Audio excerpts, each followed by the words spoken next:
Mesdames et messieurs, et Vince le penseur et qui nous a pondu ce texte extraordinaire. C'est un titre sans pareil, un titre fils du système tout à fait extraordinaire. Donc, comment est-ce que l'on procède aujourd'hui pour l'analyse de ce texte? On va d'abord parler de ces procédés qui agissent sur la langue pour donner un effet de sens ou de sonorité, ok, qui soit intensifie certains sens ou atténue ou les atténue.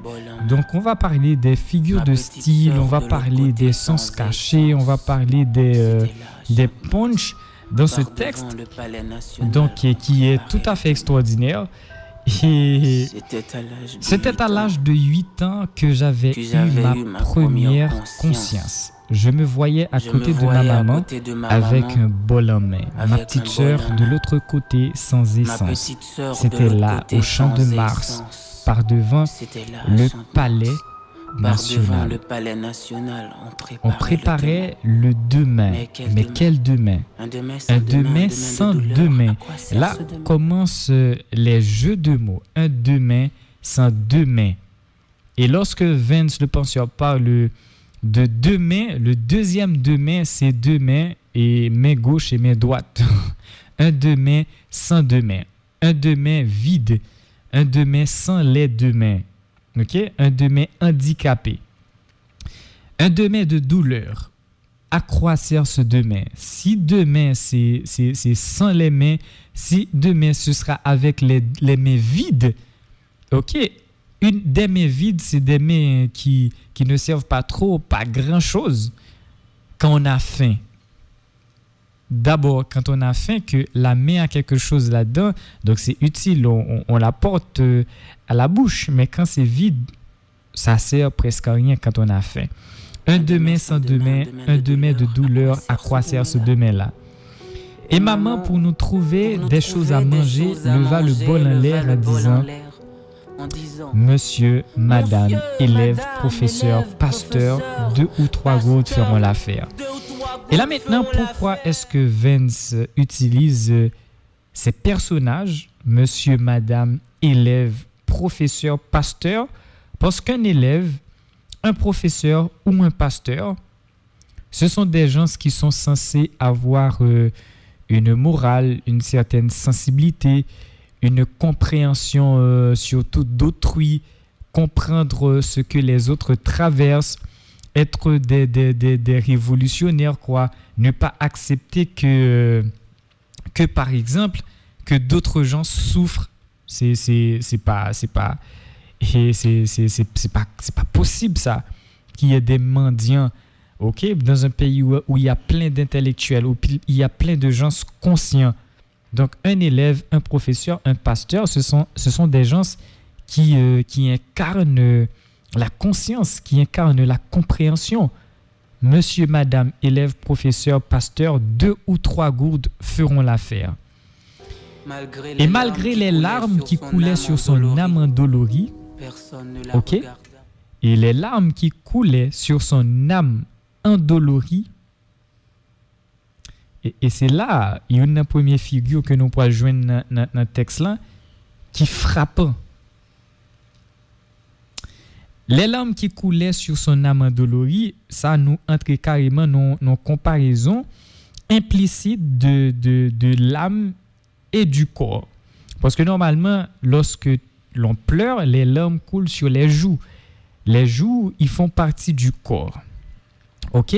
Ça, c'est une première façon qu'on a ouais, phrase ça. Les larmes qui coulaient sur son âme endolorie. Deuxième façon qu'on a ouais ça, c'est en fait, les larmes qui coulent sur son âme endolorie, c'est en façon que auteur, poète la montre que c'est son âme qui pleure. Ça dépasse la dimension physique, mais c'est tellement profond que c'est l'âme qui pleure. Et l'âme pleure tellement que les larmes coulent sur l'âme endolorie.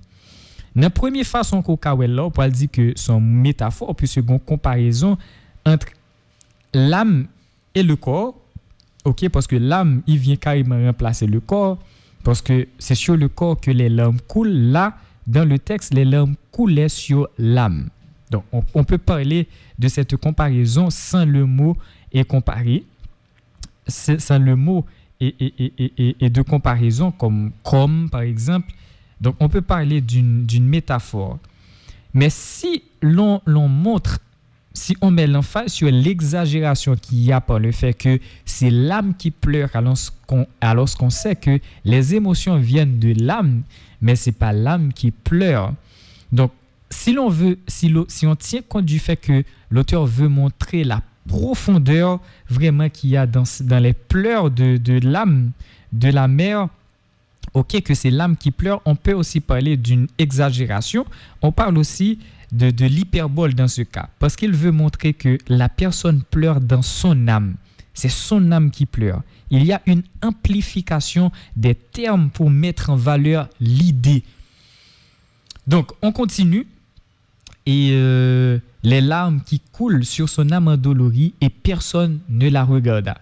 Donc, l'auteur touche la sensibilité, malgré qu'il y a tous ces signes, et personne ne regarda la mère. On l'avait tellement fixé, tristement, on pourrait croire que son commencement était dans sa fin. Là, on figure que carrément un pile amateur de poésie, de lettres, de littérature, à bien comprendre carrément, parce qu'il y a les deux mots qui sont vraiment opposés, des mots contraires même, commencement, fin, le commencement, la fin. Ok, son commencement était dans sa fin. On parle carrément d'un oxymore là, de cette figure, l'oxymore que beaucoup de slameurs utilisent. Mais d'autres gens auraient pu dire que non, on peut aussi parler d'antithèse. Mais vous savez que l'oxymore est différent de l'antithèse. L'antithèse, c'est deux idées opposées. On parle d'antithèse quand il y a deux idées opposées. Mais quand il y a simplement des mots opposés, on parle tout simplement de l'oxymore. Donc là, son commencement était dans sa fin. Commencement, fin. Donc ça joue un peu sur le fil. Mais c'est vrai, sa vraie vie, sa vraie nourriture était dans sa fin. Et c'est là que ça devient intéressant. Ce jeu de mots, ce jeu d'idées, commencement dans sa fin. Et n'oubliez pas que au tout début, la mère a levé son bol en l'air parce que la mère avait faim. La mère n'a rien à donner aux enfants. La mère lève son bol en l'air et personne ne la regarda. Ok? Personne ne regarda la mère qui avait faim. Et là maintenant, puisque personne ne regarda la mère, il n'y a plus rien, il n'y a rien dans le bol. Donc, le commencement était dans la fin. Là, on parle de la fin finie, contraire de commencement. Mais c'est vrai, sa vraie vie, sa vraie nourriture était dans sa fin. Et là, maintenant, on parle de la faim, F-A-I-M, de la faim, manque, besoin de manger. Donc, son commencement était dans sa fin et sa vraie vie, sa vraie nourriture était dans sa fin.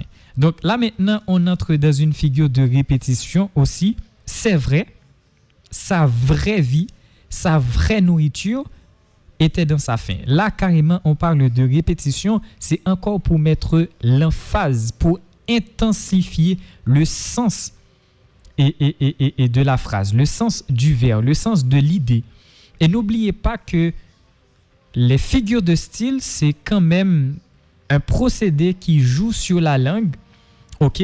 Donc, pour donner une intensification dans le sens ou la sonorité. Il y a des figures de style qui intensifient soit le sens du texte ou sa sonorité.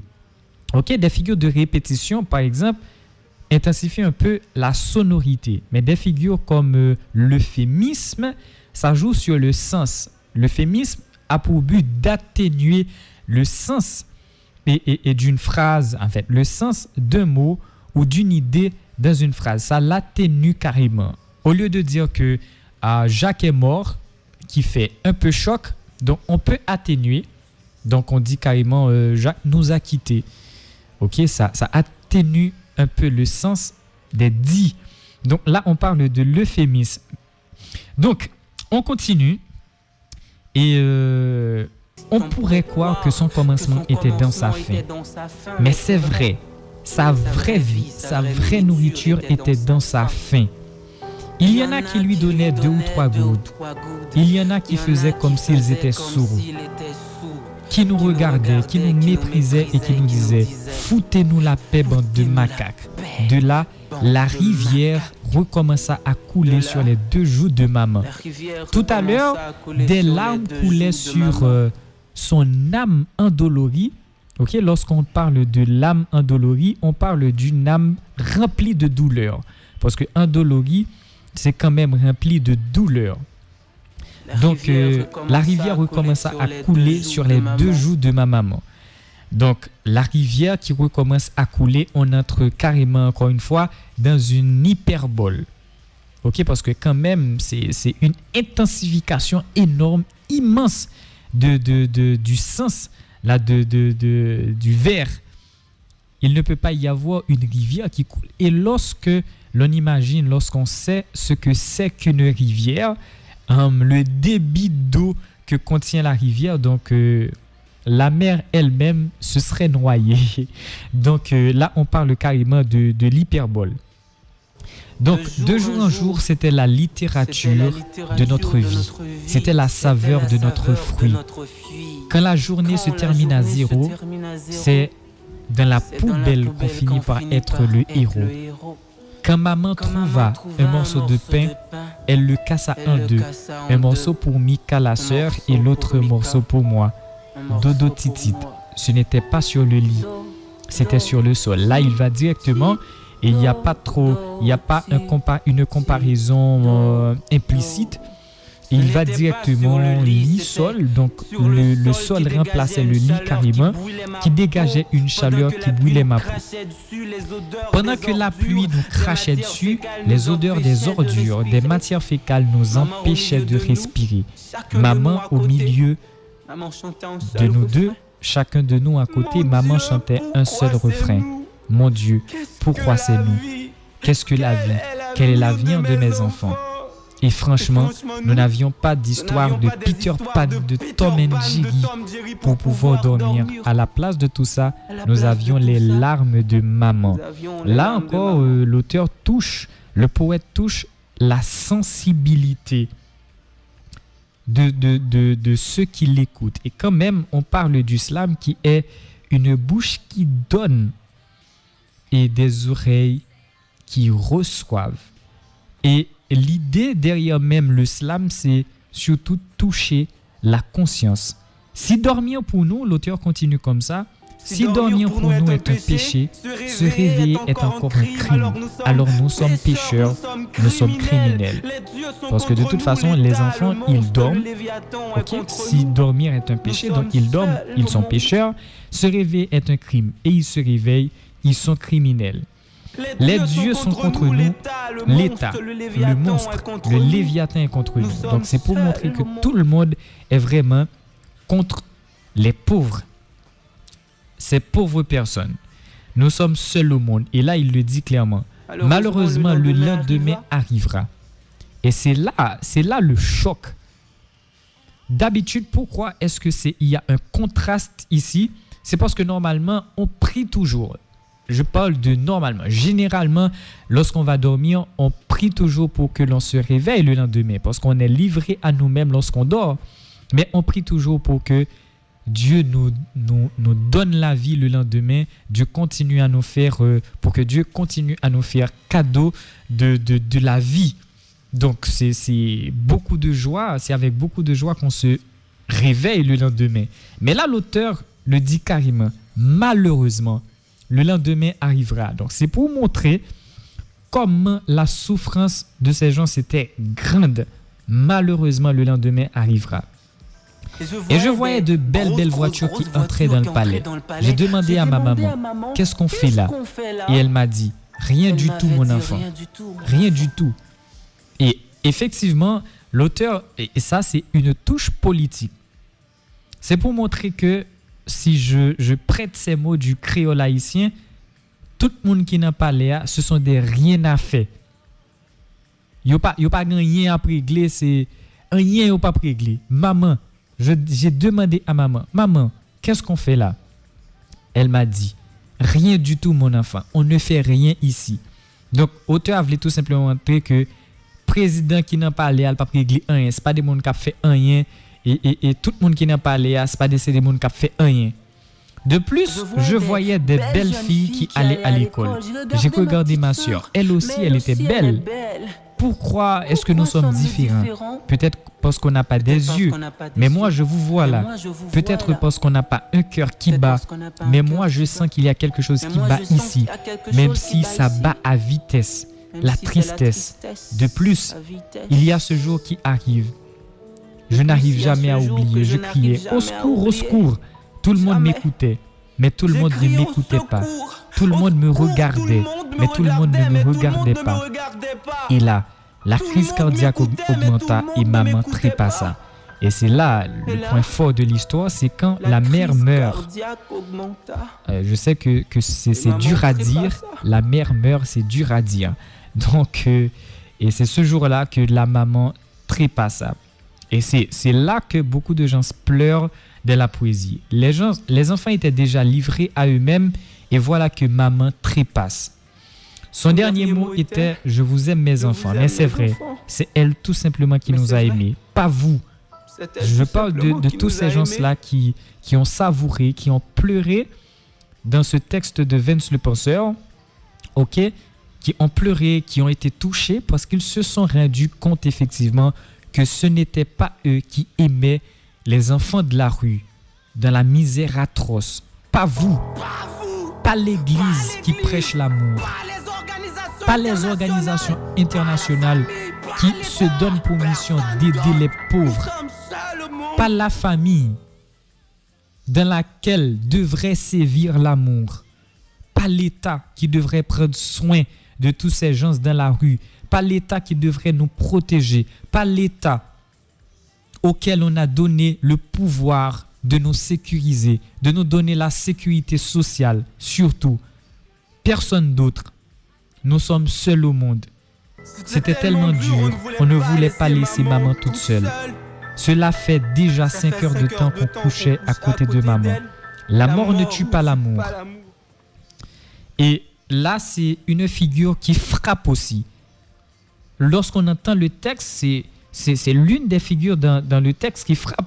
Et son texte qui plein figure comme oxymore, comme métaphore, comme la répétition, comme l'hyperbole. Mais là, on entre directement dans le parallélisme.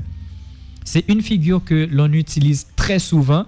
Et surtout quand on parle couramment, on parle du parallélisme. Là, on est dans la figure, le parallélisme, mort, mourir, tuer, partir, laisser, quitter, abandonner, lorsqu'il y a ces genres de rencontres de mots qui ont le presque même sens dans la même phrase, dans le même vers, on parle du parallélisme parce que, et bien sûr, bon, logique. Et deux droites parallèles, c'est deux droites qui, quand même, qui une en face l'autre, qui ont le même sens et qui tout simplement pas jamais rencontrer. Ok? Donc, on est dans un parallélisme, la mort qui ne tue pas l'amour, mourir, tuer. Donc, c'est un peu fort. Étant donné que l'odeur commençait à se dégénérer, je voyais les agents du palais venir ramasser l'ordure. Ça, c'est aussi une figure qui frappe. Je voyais les agents du palais venir ramasser l'ordure. Directement, on peut voir la métaphore. Parce que l'ordure, c'est maman. Les agents du palais venir ramasser l'ordure. L'ordure, c'est maman. Maman comme une ordure. Ils viennent ramasser maman comme une ordure. Mais là, l'auteur n'a pas utilisé le mot de comparaison. Il n'a pas utilisé comme. Donc, on entre directement dans une métaphore. Je voyais les agents du palais venir ramasser l'ordure. Donc, ça frappe. Beaucoup de métaphores dans ce texte profond. Je ne veux pas laisser maman. Qu'est-ce que ta petite sœur?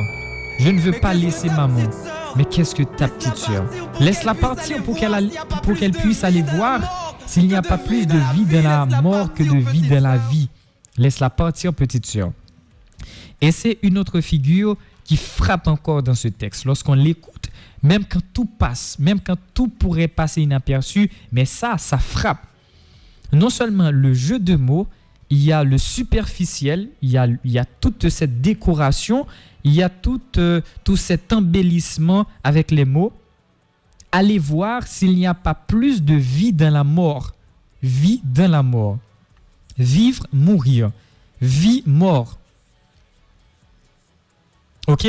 On entre encore dans cette figure que j'ai parlé tout à l'heure. On entre dans l'oxymore. Vie, mort.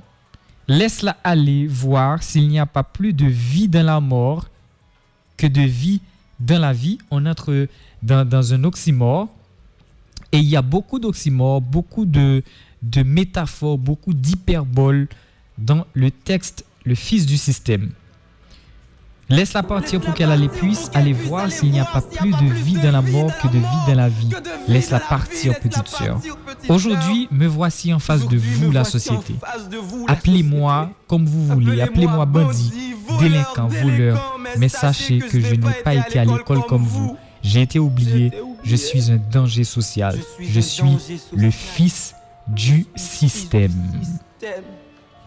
Ma petite sœur est une prostituée. Mesdames et messieurs, c'est avec ce texte, ce titre de Vance le Penseur, fils du système, que je vous laisse ce soir, que je vous laisse avec votre conscience, que je vous laisse avec votre cœur, que je vous laisse avec tout l'amour qui vous envahit comme être humain, parce que comme j'aime le dire, vous ne pouvez pas être humain sans amour, il n'y a pas d'humain sans amour. Il n'y a pas d'humanité sans amour. Ce qui nous rend hommes, ce qui nous rend humains, ce qui nous donne notre humanité, c'est l'amour qui envahit notre être. Donc ouvrez-vous à l'amour, ouvrez-vous à la conscience, ouvrez-vous au pardon, à la compréhension.